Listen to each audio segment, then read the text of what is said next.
Il y a des couples qui parlent beaucoup, et d'autres qui se construisent sur ce qu'ils taisent. David Beckham, 50 ans aujourd'hui, n'évoque pas seulement une histoire d'amour devenue mythologie pop. Il parle d'un territoire plus délicat, plus embarrassant aussi. Ce silence fragile qui, longtemps, s'est glissé entre lui et Victoria Adams avant le mariage, avant la marque Beckham, avant que tout ne devienne public, photographié, commenté, monétisé. Car au début, ils ne sont pas une légende. Ils sont deux trajectoires qui se frôlent avec violence. Lui, un garçon de l'Est de Londres, discipline de fer, rêve d'enfant, devenu visage du football anglais. Un jeune homme qui apprend très tôt à se tenir droit, à ne pas trop montrer, à parler par l'effort plutôt que par les mots. Elle, Victoria Adams, Posh Spice, icône fabriquée et pourtant lucide, une jeune femme qui maîtrise l'image parce qu'elle sait ce que l'image coûte. Une star au sourire calibré, mais au regard d'une précision presque défensive. On les a souvent racontés comme une évidence. Le sportif et la pop star, le conte moderne, l'union parfaite. Pourtant, derrière la vitrine, il y a eu cette zone grise. Avant même de se promettre quoi que ce soit, ils ont dû apprendre une chose très simple et très difficile. Se comprendre sans se trahir. Parce qu'à la fin des années 90, ils n'entrent pas seulement dans une relation, ils entrent dans un système. Les tabloïds, les caméras, les amis qui parlent, les photographes qui devinent, et cette sensation permanente que chaque geste est un titre potentiel. Alors, pourquoi maintenant ? Pourquoi cette parole à 50 ans, cette envie de revenir sur ce qui n'a jamais été dit clairement ? Parce qu'à cet âge-là, on ne cherche plus seulement à plaire, on cherche à mettre de l'ordre, à reprendre la main sur le récit. David Beckham a passé une vie à être raconté par d'autres, le prodige, le capitaine, l'homme traqué, l'époux parfait, puis le suspect idéal dès qu'un scandale frôle l'ombre. Et Victoria, elle, a appris à se protéger en verrouillant. Une phrase, un sourire, et le reste demeure à l'abri. Mais ce silence fragile entre eux, ce n'était pas forcément l'absence d'amour. C'était parfois l'excès de pression, parfois la peur de mal dire, parfois l'instinct de survie, ne pas ajouter une phrase de trop à un monde qui déforme tout. Et si David parle aujourd'hui, c'est peut-être parce qu'il s'est enfin nommé ce que, longtemps, ils ont seulement traversé. Parce qu'il comprend que certaines distances ne se mesurent pas en kilomètres, mais en mots retenus. Alors une question s'impose, presque cruelle. Qu'est-ce qu'ils se sont tus au tout début, quand tout semblait si simple ? Et surtout, qu'est-ce qui, dans leur rencontre, a déclenché cette mécanique du non-dit ? Enfin, ce silence fragile était-il un danger ou la condition même de leur histoire ? Ils se rencontrent à un moment où leur vie n'est déjà plus tout à fait leur vie. David Beckham n'est pas seulement un joueur de football prometteur, il est devenu une figure nationale, un visage, un symbole, un garçon qui porte sur ses épaules les attentes d'un pays et la pression d'un club. Il a cette discipline presque militaire, cette manière de faire taire le doute en s'entraînant davantage. Et quand il parle, il choisit ses mots comme on choisit une passe décisive, pour l'efficacité, pas pour l'émotion. Victoria Adams, elle, vit dans un autre théâtre. Avec les Spice Girls, elle incarne la fin des années 90. L'énergie pop, le slogan, l'empowerment en costume scintillant. Mais derrière Posh Spice, il y a une jeune femme qui observe tout, qui contrôle, qui comprend vite qu'une image peut vous élever ou vous enfermer. Elle a appris à ne rien laisser dépasser, à sourire en gardant une frontière. Ils se croisent dans cette Angleterre où tout devient événement. Et pourtant, ce qui frappe, ce n'est pas le décor, ce n'est pas la grande histoire qu'on écrira plus tard. C'est l'étrangeté de deux personnes qui se reconnaissent sans se connaître. David le dira plus tard, dans des interviews reprises et commentées. Il la voit et il sait. Il raconte cette certitude immédiate, presque naïve, comme s'il avait été pris de vitesse par lui-même. Il y a chez lui un romantisme qui surprend parce qu'il est caché sous la rigueur. Il aurait confié à un coéquipier qu'il allait épouser cette fille. Cette phrase-là, souvent citée, a l'air d'une légende. Mais elle révèle surtout quelque chose. Quand il est touché, David Beckham ne négocie pas. Il s'engage. Victoria, elle, ne s'abandonne pas à la vitesse. On la décrit souvent froide, distante. En réalité, elle est prudente. Elle sait ce que coûte l'exposition. Elle sait aussi que ce genre de rencontre est un piège. Un sportif célèbre avec une pop star, c'est déjà un scénario écrit à l'avance, une caricature prête à être vendue. Et justement, Elle refuse de devenir un personnage secondaire dans l'histoire d'un homme célèbre. Si elle avance, ce sera à ses conditions. Leur premier véritable contact n'a rien d'un conte. Il y a de la timidité, du calcul et une tension très moderne. Comment se parler quand on est déjà observé? Parce qu'autour d'eux, tout interprète. Un regard devient une preuve, un sourire une stratégie, une absence un drame. Chaque étape intime est immédiatement inspirée par le commentaire public. Et c'est là que naît ce silence fragile. Très tôt, ils comprennent qu'ils ne peuvent pas se dire les choses comme les autres. Le monde écoute. David, pourtant, tente une simplicité presque désarmante. Il appelle, il propose, il insiste. Il n'a pas cette ironie cynique des gens qui se protègent en se moquant. Lui protège autrement, par la loyauté. Il veut une relation claire, stable, avec des repères. Victoria, elle, répond avec une forme de retenue qui peut ressembler à un refus, mais qui est surtout une manière de tester. Est-ce qu'il comprend ce qu'elle vit? Est-ce qu'il sait que derrière le glamour, il y a une fatigue? Est-ce qu'il respecte l'espace? Ce qui les rapproche, paradoxalement, c'est qu'ils se ressemblent plus qu'on ne l'imagine. Tous les deux viennent d'un milieu où la réussite se paye par une exigence constante. Tous les deux ont été fabriqués par une machine, le football business, la pop industrie. Tous les deux ont appris très jeunes à sourire quand ils sont épuisés. Et surtout, tous les deux ont ce même réflexe, ne pas trop se plaindre, ne pas trop se livrer. L'émotion, chez eux, est une matière privée. On dira souvent que leur couple naît d'une attraction médiatique. Mais au fond, ce qui se joue au départ est plus fragile. Une rencontre entre deux solitudes très exposées. Ils se cherchent, sans trop se dire. Ils se plaisent, sans se promettre. Ils avancent, mais en verrouillant. David veut parler, Victoria veut protéger. David croit au geste, Victoria croit à la maîtrise. Et cette différence, dès le début, installe un rythme particulier. L'un donne, l'autre contrôle. L'un s'ouvre, l'autre filtre. Et puis il y a ce détail essentiel. Ils comprennent très tôt que leur relation ne sera jamais normale. Ils n'auront pas la banalité des couples anonymes. Ils n'auront pas le droit au brouillon. Chaque hésitation deviendra une rumeur. Chaque dispute deviendra une menace commerciale.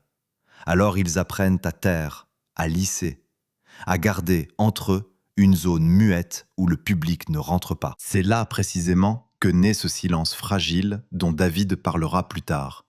Pas un silence de désamour, un silence de protection, mais un silence qui déjà contient une question. Jusqu'où peut-on se protéger sans s'éloigner? À la fin des années 90, leur histoire cesse d'être une romance discrète pour devenir un phénomène. David Beckham s'impose comme l'un des visages les plus reconnaissables du football anglais. Manchester United, les titres, les stades pleins, une popularité qui déborde très vite le sport. Victoria, de son côté, est déjà un symbole mondial. Même lorsque l'euphorie Spice Girls commence à se transformer, elle reste une figure, un style, une silhouette, une identité presque logo. Ensemble, ils ne forment plus seulement un couple, ils deviennent une marque avant même de vouloir l'être. Et c'est là que le vertige commence. Ces années de gloire ressemblent à une montée continue. Succès sportif, apparitions publiques, couverture de magazines, contrats, invitations. Et pourtant, derrière ce déploiement, leur quotidien est une suite de déplacements, de calendriers imposés, de gestes répétés. David vit au rythme des entraînements, des matchs, des blessures, de la compétition qui ne laisse aucune place au flottement. Il est attendu à chaque minute, par son club, par les sponsors, par une Angleterre qui projette sur lui une image de perfection. Victoria, elle, découvre un autre type de pression. Rester visible sans paraître trop visible, exister au-delà du groupe, devenir une femme d'affaires en même temps qu'une icône. Dans ce contexte, l'amour ne disparaît pas, il se transforme. Il devient une logistique. Il se marie en 1999, dans une cérémonie qui frappe l'opinion, fastueuse, ultra médiatisée, comme si l'intime avait définitivement basculé dans l'événement. Et après le mariage, l'impression se renforce. Les Beckham, c'est un récit public permanent. Le couple est scruté, commenté, photographié. On analyse leurs gestes comme on analyse des signes politiques. Qui regarde qui sourit, qui touche l'autre, qui semble distant. Dans ce bruit, chaque silence devient suspect. Chaque réserve devient un problème. La gloire chez eux n'est pas seulement la réussite, c'est une exposition totale. David, à cette époque, comprend très vite qu'il ne peut pas être seulement un footballeur. Il est un modèle de masculinité moderne, un homme qui assume la mode, l'image, la publicité. On le célèbre autant qu'on le critique. Et il apprend à vivre avec cette contradiction, être adulé et contesté en même temps. Victoria, elle, avance dans un univers où l'on pardonne difficilement la moindre faille. Elle est jugée sur tout, son apparence, son poids, sa manière d'être épouse, sa manière d'être mère. Et surtout, on lui prête une froideur presque systématique, comme si la retenue était un crime. Leur réussite devient une sorte de cage dorée. C'est ici que leur silence fragile prend une forme plus complexe. Parce que dans les années de gloire, ils ne se taisent pas seulement par prudence. Ils se taisent parce qu'ils n'ont plus le temps de s'expliquer. Le rythme est brutal. Les séparations géographiques deviennent normales. Les retrouvailles sont brèves. Et dans ces moments-là, on n'a pas toujours l'énergie d'ouvrir les dossiers sensibles. On veut respirer, on veut tenir. Alors on remet à plus tard. On s'accorde des sourires, des gestes, des photos. Mais on garde les phrases difficiles pour un autre jour. Sauf que un autre jour, dans ce genre de vie, n'arrive jamais. Le public, lui, voit une ascension impeccable. Mais l'intimité, elle, se nourrit d'équilibres invisibles. Qui fait la place à l'autre? Qui cède? Qui attend? David a une trajectoire sportive qui exige une concentration totale. Il a aussi une réputation à défendre, un statut à incarner. Son langage émotionnel passe par les actes, travailler, gagner, prouver. Victoria, elle, vit une mutation, de star pop à femme publique, puis à femme d'affaires. Elle construit une nouvelle légitimité, mais pour cela, elle doit rester solide, presque impénétrable. Dans un couple aussi exposé, la fragilité devient un risque stratégique. Et pourtant, malgré tout, ces années sont aussi celles où ils se fabriquent une intimité. Ils deviennent parents, ils apprennent la vie de famille sous le regard des caméras. Ils s'organisent, ils s'adaptent, ils tiennent. Et l'on voit déjà quelque chose qui les caractérisera longtemps, une forme de pacte silencieux. Ne pas se contredire en public, ne pas offrir aux autres la fissure qu'ils attendent. Protéger l'image, même quand l'intérieur tremble. Des proches l'ont souvent dit de manière implicite. Chez les Beckham, on ne laisse pas le chaos sortir. On le gère en interne, on le masque par la discipline. Mais la gloire a une loi. Plus vous montez, plus la chute devient possible. Et plus l'on vous admire, plus l'on attend le moment où vous vacillerez. C'est précisément dans cette période d'apogée que s'installe, en profondeur, une tension. L'écart entre ce que le monde exige d'eux, un couple parfait, et ce qu'ils vivent réellement, deux individus qui doivent négocier leur place, leur fatigue, leur besoin d'être compris. Alors une question se dessine, comme une ombre sous les flashs. Qu'est-ce qui commence à se fissurer quand tout semble réussir? Et surtout, à partir de quel moment ce silence qui protégeait commence à éloigner? On croit souvent que les fissures arrivent après la chute. En réalité, elles naissent au sommet. Quand tout va bien, quand les photos sont impeccables, quand la réussite devient une évidence, c'est précisément là que les tensions trouvent un endroit pour s'installer. Parce qu'il n'y a plus de place pour l'erreur. Parce qu'un couple aussi visible n'a pas le droit à l'imperfection. Mais alors, comment se dispute-t-on quand on sait que la moindre grimace sera interprétée? Comment dit-on « j'ai peur » quand le monde attend de vous une assurance constante?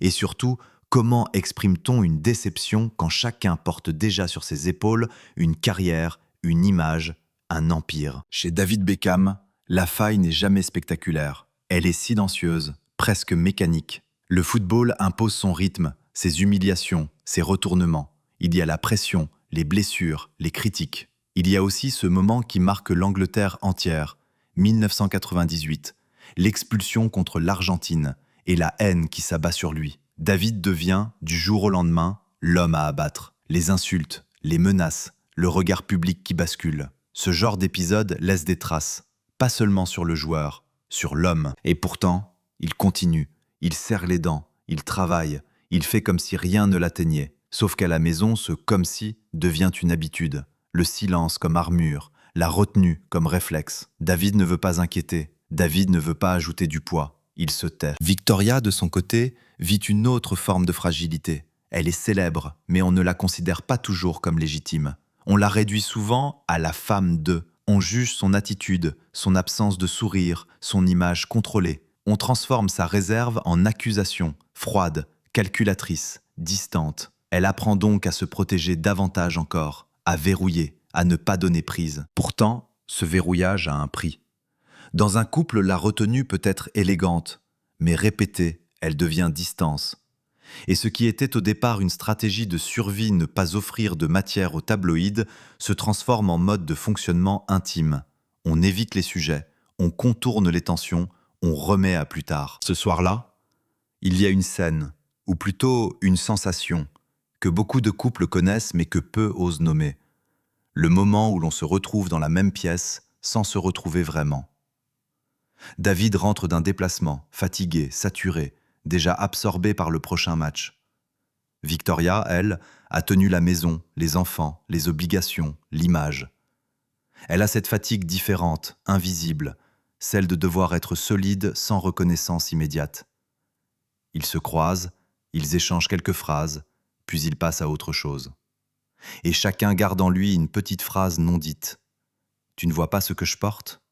Ou pire, « Tu ne veux pas le voir. » Mais alors, où naît la fissure exacte ? Elle naît dans une addition.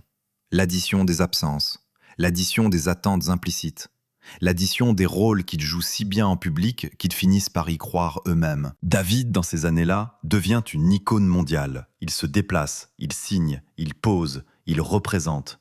Et plus il est l'homme Beckham, plus il s'éloigne du garçon David. Victoria, elle, veut exister au-delà de l'image de couple. Elle veut construire, elle veut contrôler, elle veut une place qui ne dépende pas seulement de lui. Et cette volonté, légitime, crée parfois des frictions. Qui passe en premier? Qui sacrifie? Qui décide? Pourtant, ils ne se quittent pas, ils s'ajustent. Ils déplacent les meubles intérieurs, sans parler. Ils adoptent cette posture typique des couples publics. On montre l'unité, on gère le reste en privé. Le problème, c'est que le privé chez eux est minuscule.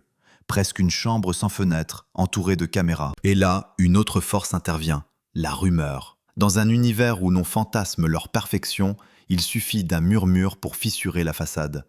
Un article, une photo, une phrase sortie de son contexte. Le couple devient un objet de suspense, et à chaque fois, ils doivent tenir, ne pas trop réagir, ne pas trop s'expliquer, ne pas nourrir la machine. Mais alors, que reste-t-il quand on ne peut jamais dire les choses à voix haute? Il reste des gestes, des habitudes, une noyauté peut-être, et ce silence fragile encore, qui change de nature, de protection, il devient parfois étouffement. Ce soir-là, ou peut-être un autre, peu importe la date exacte, il y a un regard qui ne se prolonge pas, une conversation interrompue, un sujet qu'on évite. Et la fissure devient réelle, pas visible, mais réelle. Car la question n'est plus « est-ce qu'ils s'aiment ?», la question devient « est-ce qu'ils se parlent encore comme deux personnes et pas comme deux rôles ?» La crise chez eux n'arrive pas comme un coup de tonnerre unique, elle arrive comme une montée, un bruit de fond qui devient trop fort, une tension contenue qui un jour ne tient plus. Et dans leur cas, la crise a cette particularité terrible. Elle ne se déroule pas seulement dans l'intimité, elle se déroule devant un public qui attend la chute, qui la guette, qui la fabrique parfois. Mais alors, à quel moment un couple célèbre cesse d'être un couple pour devenir un dossier? À quel moment l'amour se retrouve jugé comme une affaire de réputation? Et surtout, à quel moment le silence fragile, qui protégeait encore, devient un piège? Pour David Beckham, le basculement se fait au début des années 2000, quand sa carrière change d'échelle et de territoire. Le transfert au Real Madrid n'est pas seulement un choix sportif, c'est un déplacement de monde, une vie plus exposée encore, une ville qui transforme les célébrités en spectacle permanent, une équipe où l'image est une monnaie aussi importante que la performance. Et Victoria, de son côté, tente de construire une place dans cet univers. Nouvelles habitudes, nouvelles villes, nouveaux codes, tout se réinvente, tout se fragilise. Pourtant, ce n'est pas la distance géographique qui fait le plus mal, c'est la distance intérieure, celle qui se crée quand l'un pense « je dois tenir » et que l'autre pense « je suis seul à tenir ». Dans ces années-là, un mot commence à planer autour d'eux, comme une menace, scandale. La presse britannique en particulier fonctionne comme une machine à haute pression. Elle n'attend pas qu'une histoire existe, elle l'appelle, elle la pousse, elle la force à exister. Des titres apparaissent, des insinuations, des récits parallèles. Et soudain, ce qui relevait de l'intime devient un débat public. Ce soir-là, c'est souvent ainsi qu'on imagine la crise. Victoria qui lit, David qui nie, un téléphone qui sonne, des portes qui se ferment. Mais ce serait trop simple. La vérité d'une crise conjugale est rarement cinématographique. Elle est faite de phrases répétées, de fatigue, de soupçons, de regards qui cherchent une preuve ou une excuse. Et dans un couple comme le leur, chaque émotion est immédiatement contaminée par l'extérieur. Si Victoria exprime sa douleur, on dira qu'elle fait une scène. Si David se défend, on dira qu'il contrôle sa communication. Ils sont piégés dans le regard des autres. Mais alors, comment se défendre quand la rumeur a déjà gagné? David, à ce moment-là, fait ce qu'il sait faire. Il tient, il avance, il se montre solide, il protège son équipe, sa carrière, sa famille. Victoria, elle, doit encaisser autrement. Parce qu'elle n'est pas seulement la compagne, elle est aussi la femme qui porte l'image du couple. Et quand l'image est attaquée, c'est son propre contrôle qui est menacé. Sa manière de se protéger, de survivre, se retourne contre elle. Plus elle se tait, plus on l'accuse de froideur. Plus elle réagit, plus on la caricature. Et pourtant, c'est précisément là que leur silence fragile atteint son point critique. Parce qu'un silence, dans une crise, n'est jamais neutre. Il peut être une dignité, il peut être une stratégie, mais il peut aussi être un gouffre. Ce soir-là, ou plutôt pendant ces semaines où les titres se succèdent, il y a une scène intérieure qu'on devine. Deux personnes qui se parlent, mais sans pouvoir tout dire. David peut vouloir rassurer, mais il sait que chaque mot peut ressortir. Victoria peut vouloir questionner, mais elle craint de devenir, à son tour, une phrase de journal. Ils se retrouvent dans un paradoxe cruel. Ils doivent se sauver l'un l'autre, tout en se protégeant du monde. La crise devient alors double. D'un côté, la crise médiatique, l'opinion, la rumeur, la pression. De l'autre, la crise conjugale, la confiance, la fatigue, la solitude. Mais alors, qu'est-ce qui fait le plus mal?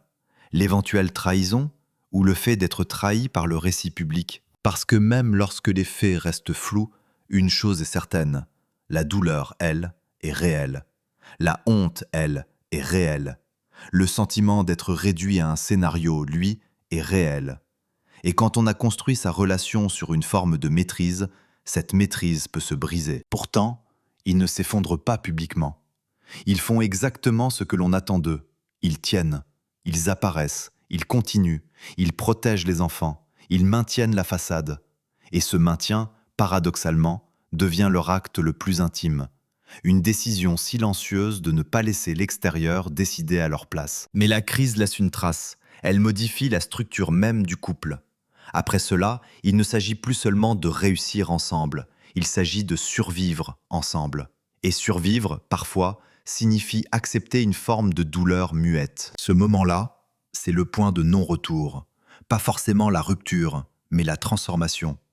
Car désormais, ils savent que leur histoire peut être attaquée, qu'elle peut être déformée, qu'elle peut être vendue. Et que pour continuer, ils devront trouver un autre langage que celui du silence. Après une crise, il reste rarement des certitudes. Il reste des gestes, des routines reconstruites. Et une question qui hante, même quand on ne la prononce pas, est-ce qu'on s'est vraiment compris? Chez David et Victoria Beckham, l'après-tempête n'a pas été un retour à la normalité. La normalité pour eux n'existe pas. L'après-tempête, c'est l'apprentissage d'un nouvel équilibre, plus pragmatique, plus silencieux encore parfois, mais aussi plus conscient. Ils continuent, c'est ce que le public retient. Ils apparaissent ensemble, ils protègent une image d'unité, ils avancent comme si l'orage avait glissé sur eux sans laisser de dégâts. Mais alors, qu'est-ce que continuer signifie quand on sait que l'extérieur peut, à tout moment, réinventer votre histoire? Ce qui change d'abord, c'est la manière de vivre le regard des autres. Ils ne le découvrent plus, ils l'organisent. Avec le temps, David et Victoria deviennent experts en gestion de frontières. Ils apprennent à rendre certaines choses visibles juste assez pour satisfaire, pas assez pour se livrer. Ils comprennent qu'un couple hyper médiatisé ne peut pas se permettre l'improvisation émotionnelle. Chaque apparition est calibrée, et pourtant, derrière le calibrage, il y a une intention. Protéger ce qui reste vrai. David, dans cette période, multiplie les transitions. Le football l'emmène ailleurs, l'Espagne, puis plus tard les États-Unis. Chaque changement de club est un changement de rythme, de culture, de pression. Et à chaque fois, il faut déplacer la famille, réinstaller des habitudes, rassurer les enfants, réinventer un quotidien. Ce n'est pas seulement une carrière, c'est une vie sur valise. Victoria, elle, avance sur une autre ligne. On la regarde parfois comme une femme d'image, Mais son après-tempête, à elle, ressemble à une reconstruction par le travail. Elle s'éloigne progressivement de l'icône pop pour devenir créatrice, entrepreneur, femme d'affaires. Une manière de reprendre le contrôle. Parce qu'au fond, quand une crise vous a fait perdre la maîtrise, vous cherchez une zone où vous pouvez redevenir souveraine. Pourtant, dans cette reconstruction, il y a aussi des blessures qui ne se ferment pas avec des projets. La confiance, quand elle a été secouée, ne revient pas par magie. Elle se négocie. Elle se reconstruit en petites preuves, en constance, en décisions répétées. Et c'est là que leur silence fragile se transforme. Il n'est plus seulement une protection contre l'extérieur. Il devient parfois une discipline intérieure. Ne pas rouvrir certaines plaies, ne pas s'effondrer, ne pas donner au monde la satisfaction de la fracture. Mais alors, comment vit-on avec ce qui n'a pas été totalement dit? Dans l'après-tempête, on imagine souvent de grandes conversations nocturnes, des confessions, des larmes, des promesses. Chez eux, il est possible que certaines discussions aient eu lieu. Mais leur histoire suggère autre chose, une reconstruction par la structure, par la famille, par le faire plus que par le dire. Ils deviennent parents d'une fratrie qui grandit sous les projecteurs. Et l'enjeu change. Il ne s'agit plus seulement de leur couple, il s'agit d'une maison entière à protéger. Et c'est ici que David, parfois, laisse filtrer des phrases qui sonnent comme des aveux indirects. Il parlera plus tard dans différents entretiens de la difficulté d'être absent, de la pression, du fait que certaines périodes ont été dures pour leur couple. Ce ne sont pas des révélations explosives, ce sont des mots pesés. Victoria aussi, à sa manière, a laissé entendre que tout n'a pas été facile, que certaines années ont exigé une solidité presque inhumaine. Et ce qui frappe, c'est leur manière de dire sans dire, comme si la vérité devait rester partiellement voilée, par respect, par stratégie ou par pudeur. Mais alors, est-ce de la pudeur ou de la peur? Parce qu'après une tempête médiatique, on apprend que la vérité n'est jamais la fin du problème. La vérité, dehors, est toujours transformée. Elle devient un titre, une interprétation, une arme. Et peut-être que David et Victoria, au fil des années, ont compris ceci. Ce n'est pas seulement leur histoire qui est en jeu, c'est leur capacité à la garder à eux. Pourtant, on sent aussi que quelque chose s'est resserré. Pas une fusion romantique, mais une alliance, une noyauté d'adultes qui savent ce qu'ils ont traversé. Ils deviennent un couple qui fonctionne sur l'endurance. Ils ont vu le pire du regard public, ils ont appris à tenir, ils ont transformé leur relation en forteresse. Et dans cette forteresse, chacun garde peut-être sa zone de solitude. Mais ils avancent. L'après-tempête, chez eux, n'est donc pas un happy end. C'est une continuité sous contrainte. Une vie où l'on apprend à aimer avec des règles, à se protéger avec des codes, à se parler parfois sans mots. Et c'est précisément ce qui prépare la suite. Parce qu'à force de protéger, à force de maîtriser, un jour vient où l'on ressent le besoin inverse, celui de dire enfin, de nommer, non pas pour se justifier, mais pour se libérer. Et c'est là que l'on arrive à ce point. David Beckham, à 50 ans, qui parle enfin du silence fragile. Pas pour réécrire l'histoire, mais pour expliquer ce que la façade ne montrait pas. Il y a une différence entre se taire par choix et se taire par habitude. À 50 ans, David Beckham ne révèle pas comme on lance une bombe. Il ne règle pas des comptes, il ne cherche pas un effet. Sa révélation tient plutôt à un déplacement intime. Il accepte enfin de mettre des mots sur ce qu'il a longtemps géré autrement. Et ce qu'il nomme, au fond, ce n'est pas seulement une crise passée, c'est un mécanisme, ce silence fragile, né très tôt entre lui et Victoria, devenu à la fois leur protection et leur vulnérabilité. Il dit en substance quelque chose que beaucoup d'hommes célèbres ne disent pas. Je n'ai pas toujours su parler. Pas au sens d'un défaut de communication banal, au sens d'une incapacité structurée presque apprise à exposer l'émotion quand tout autour vous ordonne d'être solide. Et là, il y a une pause. Parce que dans un couple comme le leur, parler n'est jamais neutre. Parler, c'est ouvrir une porte. Et derrière cette porte, il y a le public, les commentaires, les interprétations. Il y a cette vieille machine qui transforme les blessures en divertissement. Alors David avance lentement, avec des mots qui ressemblent à des pas prudents. Ce qu'il brise, ce n'est pas un secret précis. Il brise l'idée que leur relation a toujours été une ligne droite. Il reconnaît, au moins implicitement, que dans les années les plus exposées, il y a eu des moments où le couple n'a pas été un refuge, mais un champ de tension. Que l'amour ne suffisait pas toujours à compenser la fatigue, la pression, les déplacements, l'absence. Et surtout, il laisse entendre que le silence, parfois, n'était pas élégant. Il était lourd. Il était une manière d'éviter l'explosion, au prix d'une distance. Mais alors, qu'est-ce qu'il dit vraiment quand il dit « silence fragile » ? Il dit « Il y a eu des jours où nous n'avons pas su nous rejoindre. Des jours où l'on partageait le même nom, la même maison, la même image, mais pas la même vérité intérieure. » Il dit aussi « Je n'ai pas toujours compris ce que Victoria portait, parce qu'elle portait beaucoup, et pas seulement comme épouse ou mère.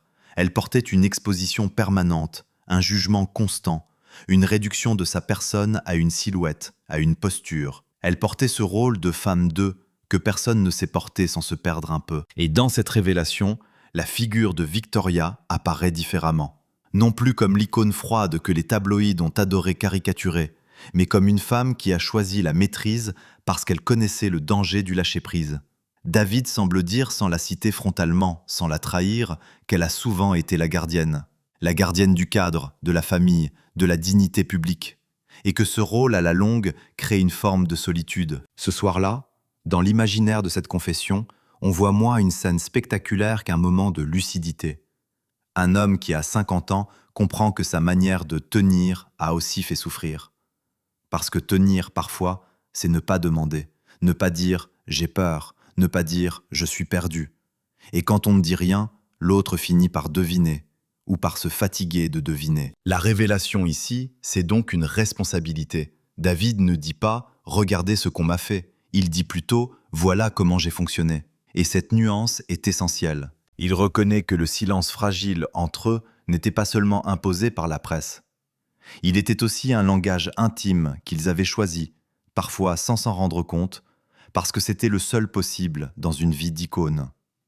Mais il admet aussi que ce langage a eu un coût, des incompréhensions, des moments où l'on s'éloigne sans quitter. Et pourtant, la révélation ne sonne pas comme une fissure nouvelle, elle sonne comme une consolidation tardive, comme si, paradoxalement, dire « enfin » renforçait ce qu'ils ont construit. Car à 50 ans, David Beckham semble vouloir offrir une vérité simple. Leur couple n'a pas été parfait, il a été travaillé, forgé, ajusté, protégé et parfois sauvé, non pas par la magie romantique, mais par la décision de rester. Il y a dans cette parole quelque chose d'assez rare, la reconnaissance que l'amour peut être une endurance. Et puis il y a cette dernière idée, la plus intime. Le silence fragile, aujourd'hui, il ne le subit plus. Il le regarde, il le comprend, il le décrit. Comme si, en le nommant, il reprenait enfin possession d'une partie de lui-même. Mais alors, que reste-t-il après une telle parole ? Est-ce une libération pour lui ou une manière de protéger encore Victoria en disant « juste assez » ? Est-ce une confession qui referme la plaie ou qui rappelle qu'elle a existé ? Il y a des histoires qui finissent par une rupture et d'autres qui finissent par une forme de paix. Pas une paix brillante, pas un happy end de magazine. Une paix adulte, composée de concessions, de souvenirs et de zones que l'on ne visite plus trop souvent parce qu'on sait ce qu'elles contiennent. Quand David Beckham parle, à 50 ans, il ne ferme pas un chapitre avec fracas. Il referme doucement une porte longtemps restée entr'ouverte. Ce qu'il dit du silence fragile entre lui et Victoria n'a pas la violence d'un scandale. Cela ressemble plutôt à une confession tardive, celle d'un homme qui comprend que certaines choses n'ont pas été dites au bon moment, et que le temps, parfois, ne répare pas, il organise. Ils ont traversé l'époque où l'on voulait les voir tomber, ils ont traversé l'époque où l'on voulait les voir parfaits, et entre les deux, ils ont traversé l'époque la plus difficile, celle où ils devaient continuer à être David et Victoria Beckham, tout en essayant de rester David et Victoria tout court. On pourrait croire que l'épilogue d'une telle histoire est une conclusion claire. Ils ont réussi, ou ils ont souffert. Mais justement, la réalité est plus complexe. Et c'est ce qui rend ce récit profondément humain. Dans leur trajectoire, il y a une leçon discrète. Le couple n'a pas été une vitrine stable. Il a été un chantier permanent. David a dû apprendre à ne pas tout porter seul, à ne pas confondre force et mutisme. Victoria a dû apprendre à laisser exister l'imprévu, à respirer malgré l'image, à accepter qu'un couple ne se contrôle pas comme un récit publicitaire. Et l'on devine, derrière leurs apparitions impeccables, des heures que personne ne voit, les discussions à huis clos, les décisions silencieuses, Les moments où l'on choisit de rester non parce que tout est simple, mais parce qu'on refuse de laisser l'extérieur décider. L'épilogue, ce n'est donc pas une morale, c'est un équilibre. Il y a aussi cette idée, rarement dite à propos des couples célèbres. La célébrité ne détruit pas forcément l'amour. Elle déforme les conditions de l'amour. Elle ajoute du bruit, du soupçon, des attentes absurdes. Elle oblige à se protéger, à filtrer, à choisir quand parler et quand se taire. Et ce filtre, à la longue, devient un réflexe. On se protège même contre l'autre, sans le vouloir. On évite d'être vulnérable, parce qu'on a appris qu'une vulnérabilité peut être volée, retournée, revendue. Alors, quand David parle de ce silence fragile, on comprend que ce n'est pas une simple histoire de communication. C'est une histoire de survie. Et parfois, survivre ensemble signifie accepter de ne pas tout dire. Mais survivre vraiment, avec le temps, signifie aussi accepter de dire un jour, au moins une fois, l'essentiel. Ce qu'il reste, aujourd'hui, c'est une forme de maturité qui ne cherche plus à convaincre. Ils n'ont plus besoin de prouver. Ils savent ce qu'ils ont traversé. Et peut-être que leur secret n'a jamais été l'absence de fissures, mais leur manière d'y répondre, par la discipline, par la famille, par un pacte tacite de ne pas offrir leur intimité en spectacle. Dans cet épilogue, le silence n'est plus seulement une absence. Il devient un choix éclairé, une zone protégée, un endroit où l'on n'entre plus avec la peur, mais avec la conscience que tout n'est pas destiné à être raconté. Et pourtant, il suffit d'une phrase de David, à 50 ans, pour que l'on comprenne qu'il y a eu, derrière la légende, une fragilité réelle. Une fragilité qui n'a pas détruit, mais qui a marqué. Une fragilité qui a obligé à grandir. Alors si l'on devait garder une image, ce ne serait pas une scène spectaculaire. Ce serait quelque chose de plus simple, plus immobile. Deux personnes qui ont appris à se regarder sans se défendre. Deux personnes qui savent que ce qu'elles ont construit ne tient pas à l'admiration du public, mais à ce qu'elles ont choisi de préserver. Et sur la table, il reste une photo. Le temps, lui, ne dit plus rien.